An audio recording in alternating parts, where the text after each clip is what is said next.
오늘 함께 나누실 하나님의 말씀 히브리서 11장 5절에서 6절까지 말씀입니다. 히브리서 11장 5절에서 6절의 말씀 우리 함께 합독하도록 하겠습니다. 믿음으로 에녹은 죽음을 보지 않고 옮겨졌으니 하나님이 그를 옮기심으로 다시 보이지 아니하였느니라. 그는 옮겨지기 전에 하나님을 기쁘시게 하는 자라 하는 증거를 받았느니라. 믿음이 없이는 하나님을 기쁘시게 하지 못하나니 하나님께 나아가는 자는 반드시 그가 계신 것과 또한 그가 자기를 찾는 자들에게 상 주시는 이심을 믿어야 할지니라. 아멘. 하나님을 기쁘시게 하는 믿음이라는 말씀의 제목으로 은혜 나누겠습니다. 우리 옆에 계신 우리 성도님들 오전에도 인사하고 축복하셨겠지만 다시 한번 우리 축복하며 인사합니다. 하나님을 기쁘시게 하는 믿음을 가집시다. 아멘. 하나님을 기쁘시게 하는 믿음을 통해서 주님 안에 진정한 기쁨을 또 경험하시는 믿음의 자녀들 되시기를 바랍니다. 아멘. 어느 수도사가 눈이 많이 내린 날 아침에 일찍이 일어나서 이 새들에게 이 모이를 주려고 했습니다. 이 그릇에 모이를 담아놓고 이 새들이 와서 먹기를 기다렸습니다. 그런데 그가 근처에 계속 있으니까 이 새들이 머뭇거리면서 오지를 않는 것입니다. 눈이 많이 와서 먹을 것도 없는데 얼마나 배가 고플까? 그렇게 생각을 해서 빨리 와서 먹으라고 비둘기들을 불러도 경계하면서 새들이 가까이 오지를 않는 것이죠. 그래서 그는 이렇게 생각했습니다. 새들이 나를 신뢰하지 않는구나. 내가 잡아가지고 죽여버릴까 봐 오지를 않는구나. 이 생각과 함께 수도사는 이 큰 깨달음에 자기 무릎을 쳤다는 것입니다. 아, 그렇구나. 내가 새들에게 모이를 주려고 해도 새들이 오지 않는 것처럼 하나님께서도 나에게 좋은 것, 귀한 것, 그리고 복된 것을 다 준비해 놓고 기다리셔도 내가 하나님을 신뢰하지 못해서 그것을 누리지 못하는 거구나. 신령한 은혜를 주시려고 준비해 놓으시고 기다리셔도 내가 믿음이 없어서 그 은혜를 누리지 못하는구나. 새들의 모습이 곧 나의 모습이다. 이렇게 자신의 믿음 없음을 깊이 탄식하면서 회개하였다고 합니다. 그렇습니다. 우리 역시 이 새들과 같습니다. 하나님께서 다 준비해 놓은 정말 유익하고 좋은 것, 선하고 아름다운 것을 다 마련해 놓으셨지만 진작에 우리가 하나님을 신뢰하지 못해서 하나님께 나아가지 못하고 머뭇거리고 있는 것입니다. 그래서 마련해 놓으신 각양 은혜와 그 선물과 복을 누리지 못하고 있는 것이죠. 사실 인간에게 가장 큰 복은 하나님을 가까이 하는 것입니다. 생명도 안전도 평안도 풍성함도 모두 보장받을 수 있기 때문입니다. 그런데 그러려면 믿음이 있어야 한다는 것입니다. 믿음의 눈이 있어야 주님께서 마련해 놓으신 그 영광스럽고 아름다운 것들을 볼 수 있습니다. 믿음의 발이 있어야 주님께로 달려갈 수 있고 또 믿음의 손이 있어야 주시는 은혜의 선물을 받을 수 있는 것입니다. 믿음의 마음이 있어야 이 모든 것들을 충분히 누릴 수 있는 것이죠. 그래서 주님께 기쁨이 될 수가 있는 것입니다. 그렇습니다. 문제는 믿음이 없는 것입니다. 주님께서 준비해 놓으신 신령한 선물을 볼 수 있는 믿음의 눈이 없고 주님께로 달려갈 수 있는 그 믿음의 발이 없고 그 선물을 받을 수 있는 믿음의 손이 없고요. 누릴 수 있는 그런 믿음의 마음이 없는 것입니다. 그래서 주님께 기쁨이 되지 못하는 것이죠. 복음서를 보면 주님께 큰 기쁨을 드려서 주님께 칭찬을 받는 사람들과 주님께 실망을 드려 꾸지람을 받는 그런 사람들이 나옵니다. 마태복음 8장에 보면 이 두 사건이 함께 나오는데 이것을 확인할 수 있습니다. 첫 번째 사건은 가버나움에 주둔했던 로마 백부장이죠. 주님께서 가버나움으로 가셨을 때 한 백부장이 주님을 찾아와서 자신의 하인이 이 중풍병에 걸려서 고통스러워한다고 주님께 와서 고쳐달라고 요청을 합니다. 그러다 주님께서 흔쾌히 함께 가셔서 고쳐주시겠다 말씀하는데 그는 그것을 거절하고 주님께서 친히 자기 집에 오시는 것을 감당할 수 없으니 다만 말씀만 하옵소서, 말씀만 하셔도 제 하인이 낫겠습니다. 이렇게 이야기를 합니다.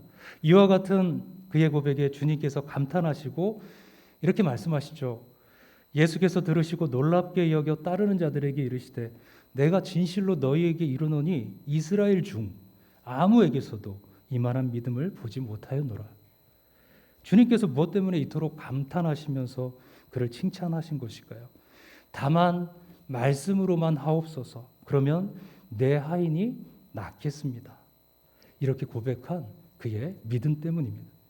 그의 믿음이 이토록 주님을 감동하게 만들었고 주님을 이토록 기뻐하시도록 했던 것이죠. 두 번째, 주님과 제자들이 갈릴리 바다에서 풍랑을 만난 사건입니다.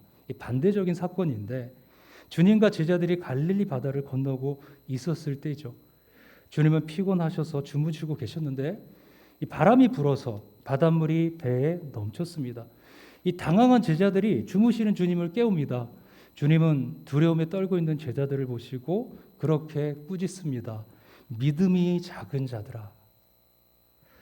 이 두 사건을 통해서 우리는 이 주님이 참으로 기뻐하시는 것, 그 주님을 기쁘시게 해드리는 것이 무엇인지를 분명히 알 수 있게 됩니다. 그것은 믿음입니다. 우리가 잘 아는 대로 성도의 존재 목적은 주님을 기쁘시게 하는 데 있습니다. 신앙생활은 주님 한 분을 기쁘시게 섬기는 생활입니다. 중요한 것은 믿음이 있어야 이런 일이 가능해진다는 것이죠. 이와 같은 믿음을 중점적으로 다루고 있는 성경 말씀이 있습니다. 그것이 오늘 함께 나누신 히브리서 11장입니다. 그래서 흔히 히브리서 11장을 믿음장이라고도 합니다. 천지 창조 사건과 더불어서 아벨을 시작으로 구약시대 믿음의 선진들로부터 신약시대의 선진들의 믿음까지 계속해서 이야기하고 있습니다. 믿음의 선진들과 함께 그들의 믿음의 특징을 설명하고 있는 것이 이 히브리서 11장의 이 특징입니다. 이 본문의 말씀에선 에녹의 믿음과 함께 믿음에 대한 내용을 말씀하고 있습니다. 에녹의 믿음은 하나님을 기쁘시게 하는 것이었습니다. 믿음으로 에녹은 죽음을 보지 않고 옮겨졌으니 하나님이 그를 옮기심으로 다시 보이지 아니하였느니라. 그가 옮겨지기 전에 하나님을 기쁘시게 하는 자라 하는 증거를 받았느니라. 우리가 잘 아는 대로 에녹은 육체적인 죽음을 경험하지 않고 하늘나라로 옮겨진 최초의 사람입니다. 그가 이런 놀라운 은혜를 입었던 것은 그의 믿음 때문이죠. 즉 하나님을 기쁘시게 한 것입니다. 그리고 이어서 에녹의 믿음과 함께 그의 믿음의 특징을 이렇게 정의하며 말씀해 주신 것입니다. 믿음이 없이는 하나님을 기쁘시게 하지 못하나니 하나님께 나아가는 자는 반드시 그가 계신 것과 또한 그가 자기를 찾는 자들에게 상 주시는 이심을 믿어야 할지니라. 아멘. 이는 에녹으로 하여금 죽음을 보지 않고 하나님께로 옮겨가게 한 그의 하나님을 기쁘시게 하는 믿음의 당위성과 그리고 믿음의 내용을 우리에게 짧게 말씀해 준 것입니다. 오늘 본문은 믿음이 없이는 하나님을 기쁘시게 못한다면서 이 하나님께 나아가는 자들에게 반드시 필요하고 또 중요한 것이 믿음임을 강조합니다.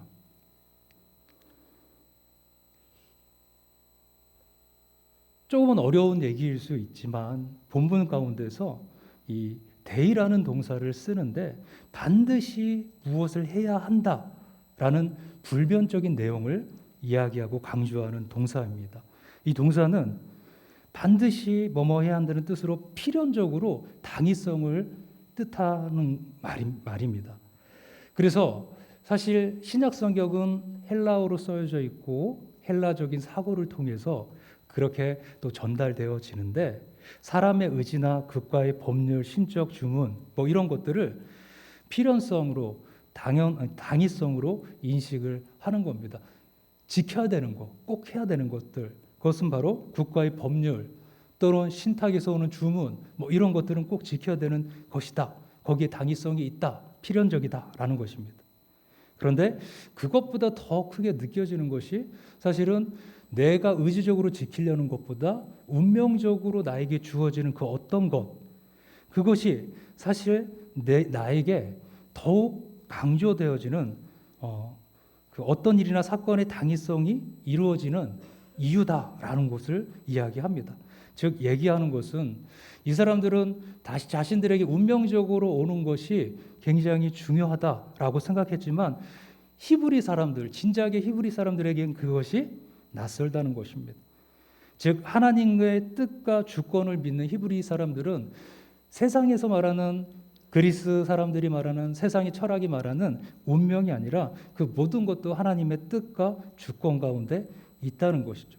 그럼에도 불구하고 히브리 사람들에게 생소한 그러한 내용을 가지고 믿음을 강조한 것, 그것이 너희의 선택적인 것이 아니라 운명적이고 꼭 해야 된다는 것을 말한 이유, 다시 말하면 반드시 믿어야 하고 당연히 믿어야 하고 꼭 믿어야 한다는 말입니다.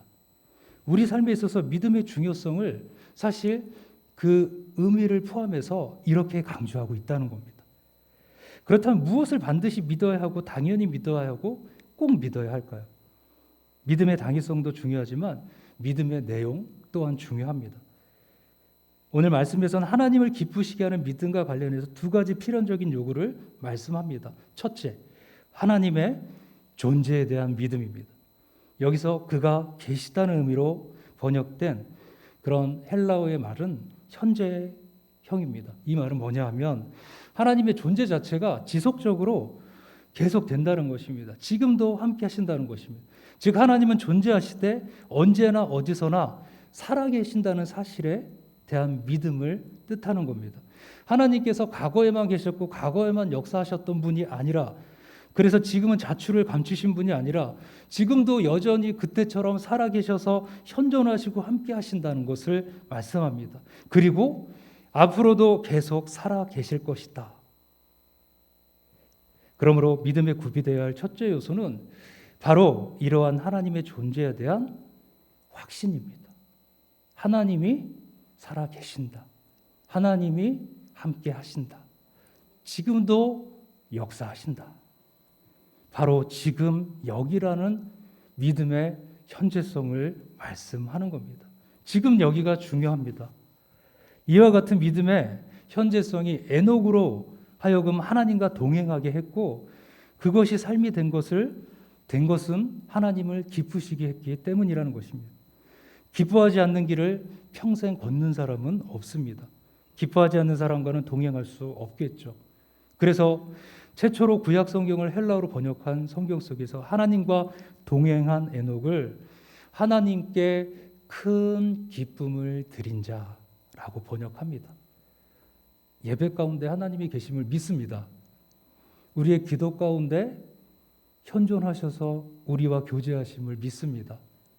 우리는 예배 가운데 하나님을 만나는 그 자리 가운데 찬양 가운데 그분이 함께 하심을 믿고 확신하고 나의 삶을 드릴 수 있어야 한다는 것입니다. 둘째, 하나님은 상을 주시는 분이다라는 사실에 대한 믿음입니다. 하나님은 우리의 믿음에 대한 보답을 반드시 해 주시는 분이라는 사실을 믿어야 한다. 단순히 함께만 하시는 것이 아니라 수시로 우리에게 반응을 보이시는 분, 우리가 부를 때 대답을 해주시고 우리가 물을 때 답을 주시고 우리가 손을 내밀었을 때 붙잡아 주시고 우리가 눈물을 흘릴 때 그 눈물을 닦아 주시고 우리가 길에 지쳐서 쓰러질 때 부축해 주시고 심지어 업어 주시는 분, 우리가 두려움에 떨어서 한 발짝도 앞으로 나갈 수 없을 때에 우리를 붙들어 주시는 분,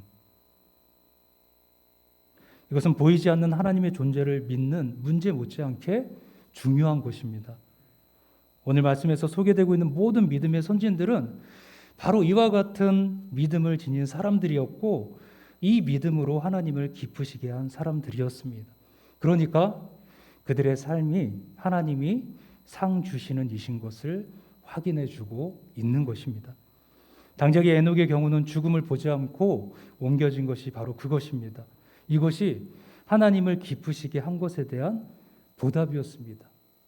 이러한 믿음의 실제적인 보상을 믿는 것, 하나님을 찾는 자들에게 분명히 만나주시고 상을 주신다는 것에 대한 믿음, 하나님이 기뻐하시는 믿음입니다. 본문에 하나님을 기쁘시게 하는 믿음과 그래서 거의 동의어로 사용되고 있는 하나님께 나아가는 자 혹은 하나님을 찾는 자라는 말씀이 나옵니다. 이 찾는 자에서 찾다에 상응하는 그 원어는 따라시입니다. 이 동사에 찾다, 구하다, 문의하다, 요구하다, 예배하다 등의 그런 여러 뜻이 내포되어 있습니다. 하나님을 부지런히 찾고 문의하고 하나님께 간절히 기도하고 하나님께 예배한다는 의미로 자주 사용됩니다. 특히 구약에서 사울과 다윗의 차이를 이 따라시라는 단어로 표현하고 있다는 것입니다.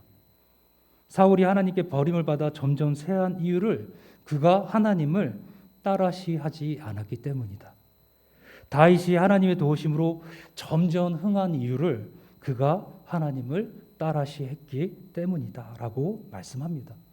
즉 사울은 하나님을 찾지도 묻지도 구하지도 않았다는 것이고 다윗은 부지런히 하나님을 찾고 수시로 하나님께 묻고 열심히 하나님께 구했다는 것이죠. 이것이 중요한 이유는 하나님을 따라시하는 것은 하나님께 대한 신뢰의 표시가 되기에 하나님이 기뻐하심은 물론이고 상급 또한 잊지 않으신다는 것입니다. 하나님은 에녹과 같은 믿음의 사람을 기뻐하십니다. 하나님은 우리가 어떻게 살았고 얼마나 배웠고 무엇을 이뤘고 무엇을 얼마나 가졌고 또 얼마나 영향력이 있는가를 보시지 않습니다. 우리의 믿음을 보십니다. 아멘. 그래서 믿음이 없이는 하나님을 기쁘시게 못한다 말씀하신 것이죠. 그리고 하나님이 기뻐하시는 믿음은 하나님이 계시는 하나님의 존재와 상 주시는 분이신 것을 믿고 오늘 그분을 따라시 하는 것입니다. 날마다 하나님을 찾고 구하고 묻고 기도하고 예배하는 것입니다. 이런 믿음의 사람을 오늘 하나님은 찾으시고 기뻐하십니다. 우리 모두가 이러한 믿음의 사람이 되어서 하나님을 기쁘시게 하고 하나님이 주시는 상을 누릴 수 있는 믿음의 백성들 되어 주시기를 주님의 이름으로 축원합니다. 함께 기도하겠습니다. 살아계신 하나님 아버지 감사합니다. 에녹과 같이 믿음의 선진들과 같이 하나님을 기쁘시게 하는 믿음의 주인공들이 모두 되게 하여 주시옵소서. 감사드리며 예수님의 이름으로 기도합니다. 아멘.